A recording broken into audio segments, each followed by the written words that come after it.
নমস্কার, আপনারা দেখছেন জি নিউজ। তৃণমূলের কোর কমিটিতে এবার যুক্ত হলেন কাজল শেখ। মঙ্গলবার বীরভূম লোকসভা কেন্দ্রের হাসনে তৃণমূলের প্রার্থী শতাব্দী রায়ের সমর্থনে প্রচারে আসেন মুখ্যমন্ত্রী মমতা বন্দ্যোপাধ্যায়। আর সেখান থেকেই বীরভূম জেলার কোর কমিটিতে জায়গা দেওয়া হলো কাজল শেখকে। প্রসঙ্গত, বীরভূম জেলা সভাপতি অনুব্রত মণ্ডলের অনুপস্থিতিতে জেলার সংগঠন মজবুত করতে কোর কমিটি গঠন করে দেয় তৃণমূল নেত্রী মমতা বন্দ্যোপাধ্যায়। তখন সেখানে প্রথমবারের মতো যুক্ত হয়েছিলেন বীরভূম জেলার সভাধিপতি কাজল শেখ। বেশ কিছুদিন কোর কমিটিতে থাকার পর তৃণমূল নেত্রী কালীঘাটে বৈঠক করে কোর কমিটি থেকে বাদ দিয়েছিলেন কাজল শেখকে। আর আজ এই সভাতে ফের তাকে কোর কমিটিতে যুক্ত করলেন। মুখ্যমন্ত্রী মমতা বন্দ্যোপাধ্যায় তিনি নির্দেশ দিয়েছেন যে আমাদের ফায়েজুল হক কাজল, আমাদের জেলা পরিষদের সভাধিপতি, তাকে কোর কমিটিতে অন্তর্ভুক্ত করার জন্য আমরা তাকে কোর কমিটিতে অন্তর্ভুক্ত করে নিলাম এবং আমরা পরবর্তী সভা থেকেই তাকে আমরা আহ্বান জানাই।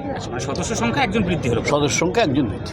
আর সেক্ষেত্রে মমতা বন্দ্যোপাধ্যায় আপনার সাথে অনেকক্ষণ কথা বললো কোর কমিটিতে, যেমন সেটা অন্য কথা হলো তেমনি সেটা অন্য কথা কার্যকলাপ কি করা অন্য কথা সেটা তোমাদের বলা।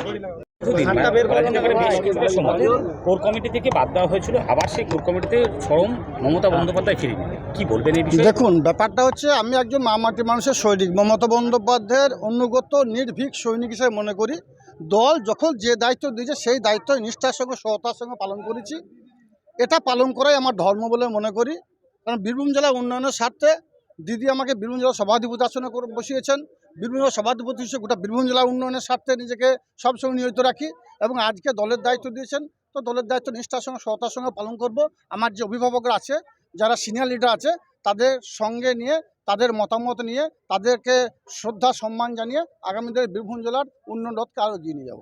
লোকসভা নির্বাচনে কোর কমিটিতে আসার পরে প্রথম পদক্ষেপ সামনে নির্বাচন, কি হতে চলেছে? আসার পর নয়, আমি দীর্ঘদিন ধরে তৃণমূল কংগ্রেস দলটা করি, মমতা বন্দ্যোপাধ্যায়ের সৈনিক হিসাবে কাজ করছি। সর্বত্র বীরভূম জেলায় যে দুটো লোকসভা নির্বাচন আছে, তিস্ত গ্রাম পঞ্চায়েত নির্বাচনে টিম অনুব্রত মণ্ডল হিসাবে আমরা দেখিয়ে দিয়েছি। বীরভূম জেলায় 167 গ্রাম পঞ্চায়েতের মধ্যে 161 গ্রাম পঞ্চায়েত জোড়াফুল ফুটেছে। এই ধরনেরই আরও আপডেট পেতে সঙ্গে থাকুন জি নিউজের।